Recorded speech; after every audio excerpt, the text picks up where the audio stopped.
my name is Curloo. Let's read a book together. Today we're going to read Chapter 6 of Alice's Adventures in Wonderland. Let's get started. Chapter 6, Pig and Pepper. For a minute or two she stood looking at the house and wondering what to do next, when suddenly a footman in livery came running out of the woods. She considered him to be a footman because he was in livery. Otherwise, judging by his face only, she would have called him a fish. And rapped loudly at the door with his knuckles. It was opened by another footman in livery, with a round face and large eyes like a frog. And both footmen, Alice noticed, had powdered hair that curled all over their heads.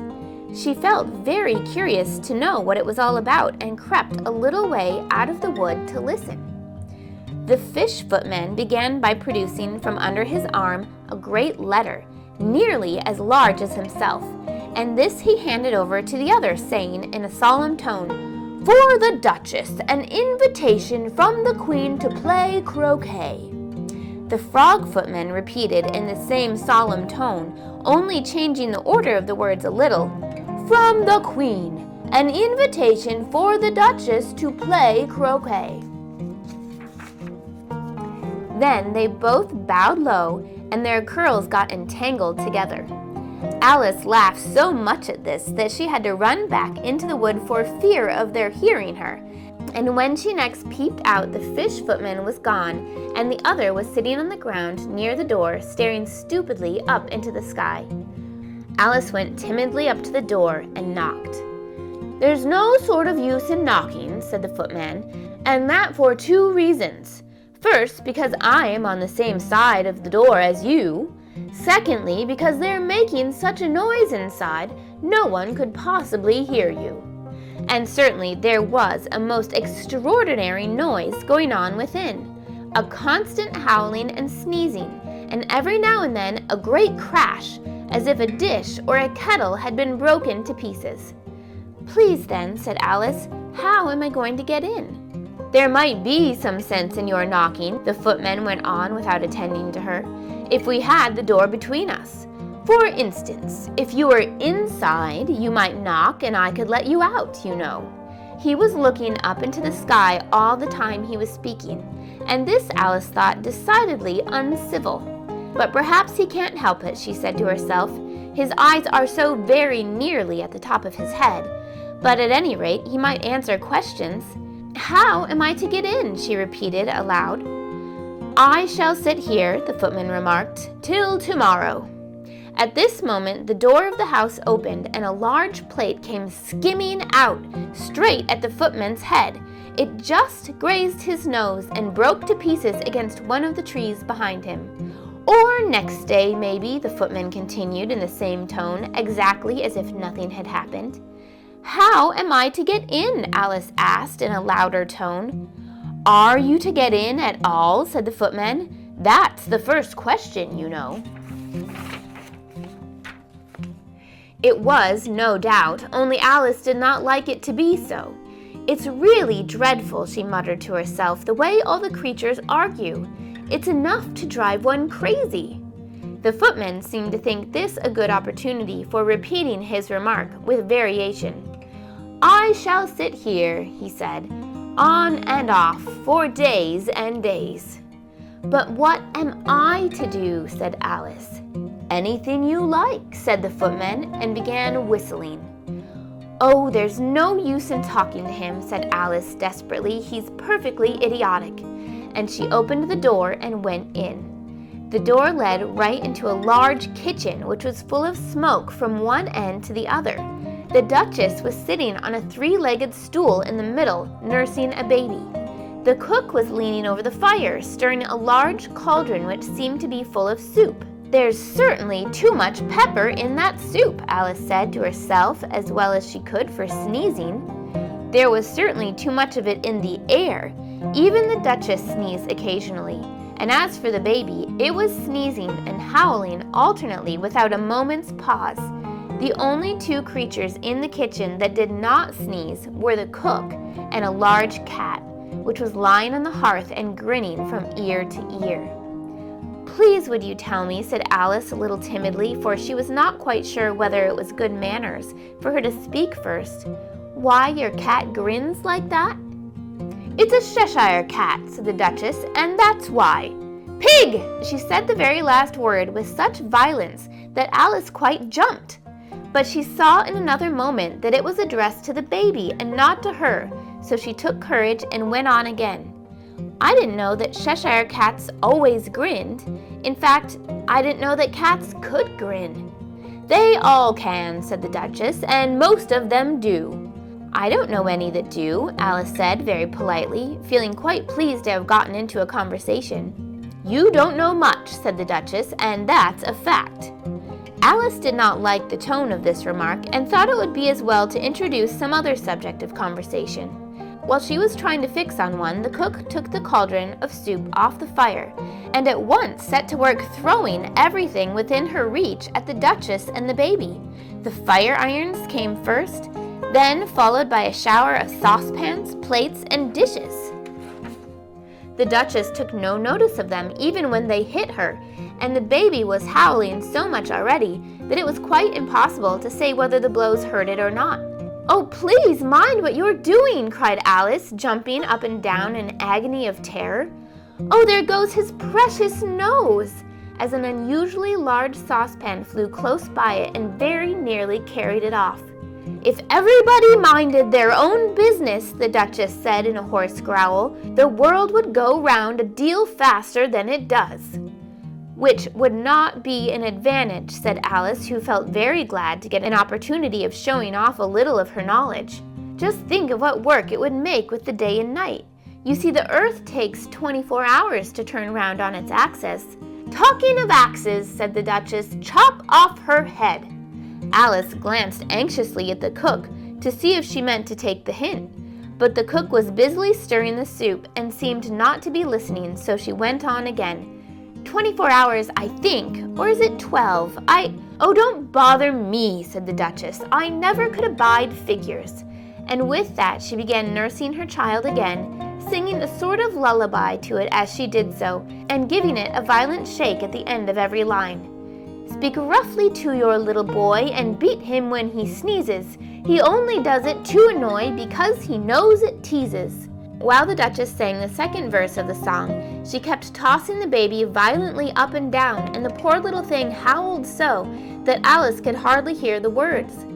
"I speak severely to my boy, I beat him when he sneezes, for he can thoroughly enjoy the pepper when he pleases."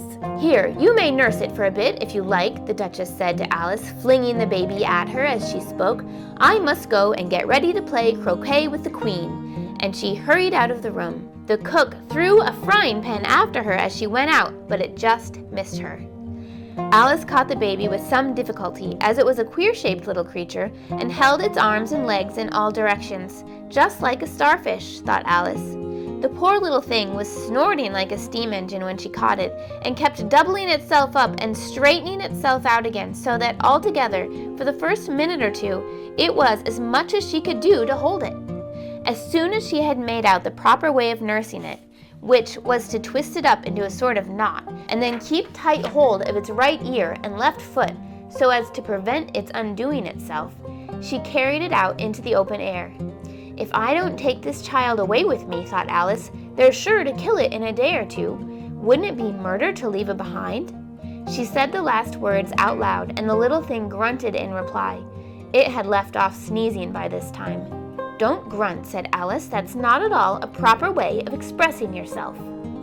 The baby grunted again, and Alice looked very anxiously into its face to see what was the matter with it. There could be no doubt that it had a very upturned nose, much more like a snout than a real nose. Also, its eyes were getting extremely small for a baby. Altogether, Alice did not like the look of the thing at all. But perhaps it was only sobbing, she thought, and looked into its eyes again to see if there were any tears. No, there were no tears. "If you're going to turn into a pig, my dear," said Alice seriously, "I'll have nothing more to do with you. Mind now." The poor little thing sobbed again, or grunted, it was impossible to say which, and they went on for some while in silence. Alice was just beginning to think to herself, Now what am I to do with this creature when I get it home?" When it grunted again so violently that she looked down into its face in some alarm. This time there could be no mistake about it. It was neither more or less than a pig, and she felt that it would be quite absurd for her to carry it further. So she set the little creature down and felt quite relieved to see it trot away quietly into the wood. If it had grown up, she said to herself, it would have made a dreadfully ugly child. But it makes a rather handsome pig, I think. And she began thinking over other children she knew who might do very well as pigs, and was just saying to herself, if one only knew the right way to change them, when she was a little startled to see the Cheshire Cat sitting on a bough of a tree a few yards off. The cat only grinned when it saw Alice. It looked good-natured, she thought. Still, it had very long claws and a great many teeth, so she felt that it ought to be treated with respect. "Cheshire Puss," she began, rather timidly, as she did not at all know whether it would like the name. However, it only grinned a little wider. "Come, it's pleased so far," thought Alice, and she went on. "Would you tell me, please, which way I ought to go from here?" "That depends a good deal on where you want to get to," said the cat. "I don't much care where," said Alice. "Then it doesn't matter which way you go," said the cat. "So long as I get somewhere," Alice added as an explanation. "Oh, you're sure to do that," said the cat, "if you only walk long enough." Alice felt that this could not be denied, so she tried another question. "What sort of people live about here?" "In that direction," the cat said, waving its right paw around, "lives a hatter. And in that direction," waving the other paw, "lives a March hare. Visit either you like, they're both mad." "But I don't want to go among mad people," Alice remarked. "Oh, you can't help that," said the cat. "We're all mad here. I'm mad. You're mad." "How do you know I'm mad?" said Alice. "You must be," said the cat, "or you wouldn't have come here." Alice didn't think that proved it at all. However, she went on. "And how do you know you're mad?" "To begin with," said the cat, "a dog's not mad. You grant that?" "I suppose so," said Alice. "Well then," the cat went on, "you see, a dog growls when it's angry and wags its tail when it's pleased. Now I growl when I'm pleased and wag my tail when I'm angry. Therefore I am mad." "I call it purring, not growling," said Alice. "Call it what you like," said the cat. "Do you play croquet with the Queen today?" "I should like it very much," said Alice, "but I haven't been invited yet." "You'll see me there," said the cat, and vanished. Alice was not much surprised at this. She was getting so used to queer things happening. While she was looking at the place where it had been, it suddenly reappeared again. "By the by, what became of the baby?" said the cat. "I'd nearly forgotten to ask." "It turned into a pig," Alice quietly said, just as if it had come back in a natural way. "I thought it would," said the cat, and vanished again. Alice waited a little, half expecting to see it again, but it did not appear, and after a minute or two she walked on in the direction in which the March hare was said to live. "I've seen hatters before," she said to herself. "The March hare will be much the most interesting, and perhaps, as it is May, it won't be raving mad, at least not so mad as it was in March." As she said this, she looked up, and there was the cat again, sitting on a branch of a tree. "Did you say pig or fig?" said the cat. "I said pig," replied Alice, "and I wish you wouldn't keep appearing and vanishing so suddenly. You make one quite giddy." "All right," said the cat, and this time it vanished quite slowly, beginning with the end of the tail and ending with the grin, which remained some time after the rest of it had gone. "Well, I've often seen a cat without a grin," thought Alice, "but a grin without a cat, that's the most curious thing I've ever seen in my life."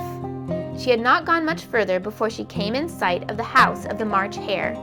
She thought it must be the right house because the chimneys were shaped like ears, and the roof was thatched with fur. It was so large a house that she did not like to go nearer until she had nibbled some more of the left-hand bit of mushroom and raised herself to about 2 feet high. Even then, she walked up towards it rather timidly, saying to herself, "Suppose it should be raving mad after all. I almost wish I'd gone to see the hatter instead." And And that is the end of chapter 6. Stay tuned for chapter 7.